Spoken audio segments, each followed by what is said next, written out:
বিধানসভায় পাশ হয়েছে ধর্ষণ বিরোধী অপরাজিতা বিল। আর এবার সেই বিল নিয়ে রাজ্যপালের নিশানায় মুখ্যমন্ত্রী Mamata Bandyopadhyay.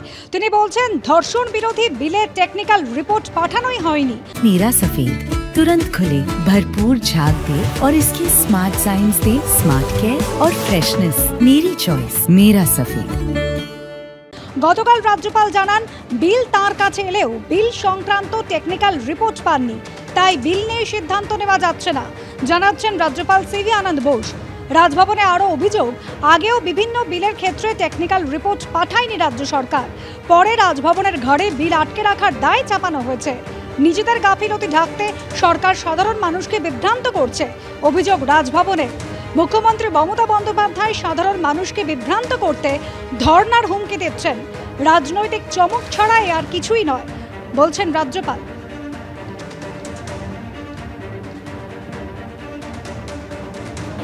I have received a bill, but government has not done its homework. It is mandatory that a technical report also comes from the government. They have not sent it. I had to remind government to send a technical report. Once it comes there, I will take an appropriate decision in the light of the Constitution of India.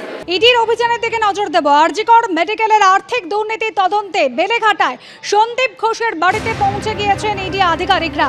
একেবারে সকাল 6:40 তারা আসেন, কিন্তু তারপরে দরজায় তালা ঝোলানো ছিল, দীর্ঘক্ষণ অপেক্ষা করতে হয়। এরপর প্রায় 3 ঘন্টা পর তারা অবশেষে ঢুকতে পেরেছেন। শুধুমাত্র সন্দীপ ঘোষই নয়, একই সঙ্গে বিপ্লব সিংহ, তার বাড়িতে হাওড়ার সাঁকরাইলে তার বাড়িতে পৌঁছেছেন ইডি আধিকারিকরা। কৌশিক কোলে, যিনি তার অ্যাকাউন্টেন্ট, তার বাড়িতেও চলছে তল্লাশি অভিযান। ব্রতদীপ ভট্টাচার্য আমাদের প্রতিনিধি সরাসরি রয়েছেন আমাদের সঙ্গে। ব্রতদীপ, একাধিক অভিযোগ রয়েছে সন্দীপ ঘোষের বিরুদ্ধে আর্থিক দুর্নীতি সম্পর্কে, যদিও তার স্ত্রী দাবি করছেন কোনো তথ্য প্রমাণ নেই, সবটাই চক্রান্ত। জিজ্ঞাসাবাদ চলছে।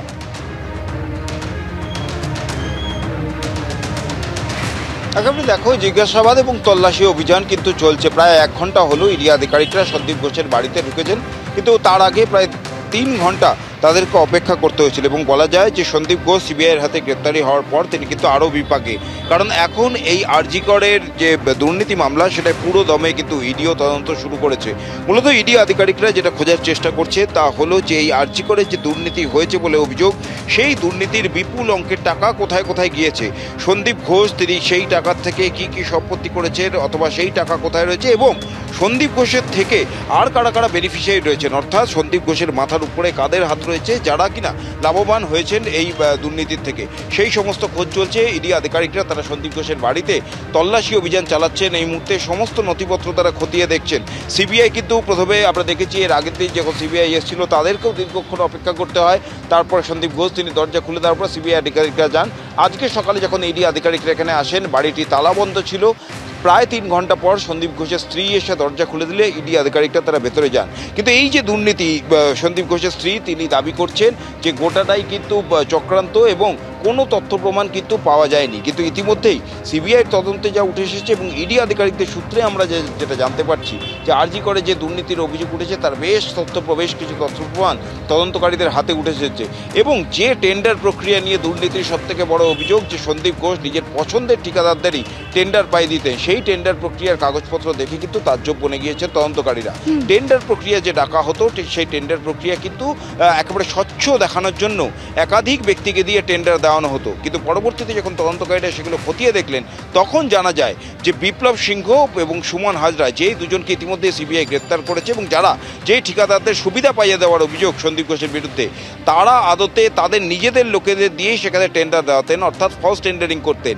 যে কিভাবে হতো এই গোটা প্রক্রিয়াটি, যে টেন্ডার ডাকা হতো সেই টেন্ডারে বিপ্লব সিংহের টেন্ডার থাকতো সব থেকে কম, অর্থাৎ যে টেন্ডার দেওয়া হতো বা যে কোটেশন দেওয়া হতো সেখানে বিপ্লব সিংহের সব থেকে কম কোটেশন থাকতো। আর বাকি যাদের বিপ্লব সিংহ এবং সুমন হাজরা এবং সন্দীপ ঘোষ যারা নিয়ে আসতেন টেন্ডার হিসাবে, তারা কিন্তু আদতে তাদেরই লোক, তারা আরও বেশি কোটেশন দিয়ে সেখানে টেন্ডার দিতেন এবং স্বাভাবিকভাবেই সব থেকে যে কম কোটেশন তাকেই টেন্ডার দেওয়া হতো। অর্থাৎ গোটা প্রক্রিয়াটাকে স্বচ্ছ দেওয়ার জন্য এবং দেখানোর জন্য যে নিয়ম মাফিক হচ্ছে, তার জন্য নিজেদের লোকেদেরই সেই টেন্ডার প্রক্রিয়ায় পার্টিসিপেট করানো হতো। এবং তেমনই একজন কিন্তু হচ্ছে এই কৌশিক কোলে, যার বাড়িতে বিপ্লব সিংহের প্রতিবেশী, যার বাড়িতে একাধিক নাম উঠে আসছে। বেআইনিভাবে টেন্ডার পাইয়ে দেওয়া হতো বলে যখন অভিযোগ উঠছে, সন্দীপ ঘোষের স্ত্রী কিন্তু গোটা অভিযোগ নস্যাৎ করেছেন। শোনাবো কি বলেছেন। সন্দীপ বাবুর বিরুদ্ধে যে অভিযোগগুলো উঠছে এগুলো নিয়ে কি বলবেন? এগুলো সম্পূর্ণ মিথ্যা। আমাদের যত ধরনের ইনভেস্টিগেশন এজেন্সি আছে আমরা তাদের সবার সাথে ফুললি কোঅপারেট করব। যে অভিযোগগুলো উঠছে এই অভিযোগগুলো সম্পূর্ণ মিথ্যা। এটা আপনারাও বুঝতে পারছেন কেন এই মিথ্যাগুলো কেন হচ্ছে তাহলে? আপনারা বুঝতে পারছেন তো? যেটা বুঝতে পারছেন সেটা কিন্তু কাগজপত্র তো বলছে উনি ব্যাপক দুর্নীতি করেছেন, যে সমস্ত তথ্য পেয়েছে সিবিআই। কিচ্ছু পাওয়া যায় না, কাগজপত্র এখনো অব্দি কিচ্ছু পাওয়া যায়নি, পাওয়া যাবে। মানে আপনি বলছেন সন্দীপ বাবু কিছু করেননি? কিচ্ছু করেন, হ্যাঁ কিচ্ছু করেন, সেটা আপনারাও ইভেন্চুয়ালি জানতে পারবেন। দুর্নীতি যে অভিযোগগুলো বলছে নিজের পছন্দসই ঠিকাদারদের তিনি সব টেন্ডার পাইয়ে দিতেন।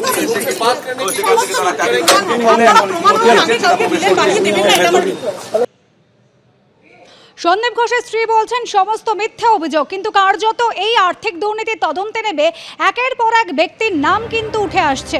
স্বপন সাহা সল্টলেকের বি ব্লকের এক ব্যবসায়ী, তার বাড়িতেও গিয়ে পৌঁছেছে ইডি। আমাদের প্রতিনিধি প্রকাশ সিনহা এই মুহূর্তে সরাসরি রয়েছেন আমাদের সঙ্গে। প্রকাশ, একেবারে আর্থিক দুর্নীতির যে প্রাথমিকভাবে অনুসন্ধান হচ্ছিল সেই সময় এই স্বপন সাহার নাম উঠে আসে, কি যোগাযোগে? দেখো, তোমাকে বলে দিই, আজকে সকাল থেকে ইডি আধিকারিকরা একসঙ্গে 8টি জায়গায় ম্যারাথন তল্লাশি অভিযান চালাচ্ছেন। কলকাতার 3টি জায়গায়, হুগলিতে তারা রয়েছেন, সন্দীপ ঘোষের বাড়িতে রয়েছেন এবং হাওড়ার 2টি জায়গায়, একসঙ্গে 8টি জায়গা। তুমি জানো, একই মামলা অর্থাৎ আরজি করে যে দুর্নীতি হয়েছে সেই মামলার তদন্ত করতে গিয়ে সিবিআই এর আধিকারিকরা সন্দীপ ঘোষ সহ 4 জনকে গ্রেপ্তার করেছে। সিবিআই একদিকে যেমন ক্রিমিনাল কনস্পিরেসি, কিভাবে ষড়যন্ত্র করে গোটা দুর্নীতি করা হয়েছে সেটা দেখছে, অন্যদিকে কিন্তু ইডি আধিকারিকরা এই যাবতীয় যে লেনদেন হয়েছিল, দুর্নীতির টাকা কোথায় গেল, কত টাকার দুর্নীতি হয়েছে, কাদের কাদের ব্যাংক অ্যাকাউন্টের মাধ্যমে সেই টাকা পাঠানো হয়েছে, এই সমস্ত তথ্য সংগ্রহ করতে গিয়ে যখন প্রাথমিক অনুসন্ধান শুরু করেন, তারা কিন্তু একাধিক ব্যবসায়ীর নাম পান। তারা নাম পান মাদুরদহ এলাকার এক ব্যবসায়ীর নাম, এবং আমরা যে জায়গায় রয়েছি সল্টলেকের বি ব্লকের এক ব্যবসায়ী, সেই বাড়িতেও কিন্তু ইডি গোয়েন্দারা রয়েছেন। তুমি দেখতে পাচ্ছ গেটের সামনে কেন্দ্রীয় বাহিনীর জওয়ানরা দাঁড়িয়ে রয়েছেন এবং গেট ভেতর থেকে তালা বন্ধ করে দেওয়া হয়েছে, অর্থাৎ বাইরে থেকে কেউ ভেতরে না প্রবেশ করতে পারে সেই চেষ্টা। এবং তোমাকে বলে দিই, স্বপন সাহা নাম ব্যবসায়ীর, ইডি আধিকারিকরা এই বাড়ির ভেতরে প্রায় 3 ঘন্টার বেশি সময় গেছে রয়েছেন। এবং যেটা প্রাথমিকভাবে জানা যাচ্ছে যে আর্থিক লেনদেনের তথ্য যখন তারা সংগ্রহ করছিলেন বা তদন্ত করছিলেন, অনুসন্ধান করছিলেন, সেই সময় কিন্তু এই ব্যবসায়ীর নাম উঠে আসে। অর্থাৎ আরজিকর দুর্নীতি মামলা তদন্ত করতে গিয়ে টাকার লেনদেনের হিসেব যখন খুঁজতে শুরু করেন ইডি অফিসাররা, তখন কিন্তু একাধিক ভেন্ডারদের নাম সামনে আসে, একাধিক ব্যবসায়ীদের নাম সামনে আসে, যারা কিন্তু বিভিন্ন সময়ে মাল সাপ্লাই দিয়েছে। তাদের নাম সামনে রেখে, সেই সূত্র সামনে রেখেই কিন্তু আজকে ইডির এই ম্যারাথন তল্লাশি অভিযান। অর্থাৎ শুধুমাত্র সন্দীপ ঘোষের বাড়িতে তারা নেই, আমরা দেখতে পাচ্ছি সামনে যারা রয়েছেন কেন্দ্রীয় বাহিনীর জওয়ানরা, তারা কিন্তু বাইরে গেটের সামনে দাঁড়িয়ে রয়েছেন এবং একেবারে প্রকাশ, কেন্দ্রীয় বাহিনীর জওয়ানরা রয়েছে এবং কেন্দ্রীয় বাহিনীর জওয়ানদের উপস্থিতিতেই ভেতরে চলছে তল্লাশি। আর সন্দীপ ঘোষ ছিলেন মাথা আর্থিক দুর্নীতির নেক্সাসে, কারা কারা জড়িত তাদেরই খুঁজে বার করার চেষ্টা করছেন ইডি তদন্তকারী অফিসাররা। প্রসূন চট্টোপাধ্যায় নেক্সাসেরই একজন, তার বাড়িতে কিন্তু ইতিমধ্যে সুভাষ গ্রামের বাড়িতে কিন্তু পৌঁছে গিয়েছেন ইডি তদন্তকারী অফিসাররা। পুরুষোত্তম পণ্ডিত আমাদের প্রতিনিধি রয়েছেন আমাদের সঙ্গে। পুরুষোত্তম, জানাও।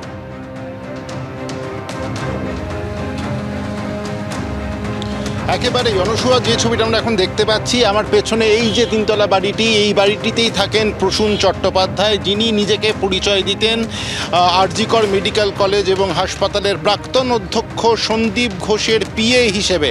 আজ সকাল 6:50 নাগাদ 8 জন ইডি আধিকারিক প্রসূন চট্টোপাধ্যায়ের সুভাষগ্রামের দেপাড়ার এই বাড়িতে এসে পৌঁছেছেন। তারা এই মুহূর্তে প্রসূন চট্টোপাধ্যায়ের বাড়ির ভেতরেই রয়েছেন, তারা তদন্ত করছেন, কথাবার্তা বলছেন প্রসূন চট্টোপাধ্যায়ের সঙ্গে এবং তার পরিবারের অন্যান্য সদস্যদের সঙ্গেও। আমি তোমাকে যে বিষয়টা বলতে চাইবো যে এই সাম্প্রতিক সময়ে আরজিকর কাণ্ডের পরে সন্দীপ ঘোষ গ্রেপ্তার হওয়ার পরে যে আর্থিক দুর্নীতির বিভিন্ন অভিযোগ উঠে এসেছে, সেই অভিযোগের তদন্তেই আজকে প্রসূন চট্টোপাধ্যায়ের বাড়িতে পৌঁছেছেন 8 জন ইডি আধিকারিক। তারা সকালবেলা এখানে এসেছেন। যেরকমটা আমরা জানি যে সন্দীপ ঘোষের বাড়ি ছাড়াও আজ বিভিন্ন জায়গাতে বিভিন্ন জনের বাড়িতে ইডি আধিকারিকেরা পৌঁছেছেন। তারা দুর্নীতির তদন্ত করছেন।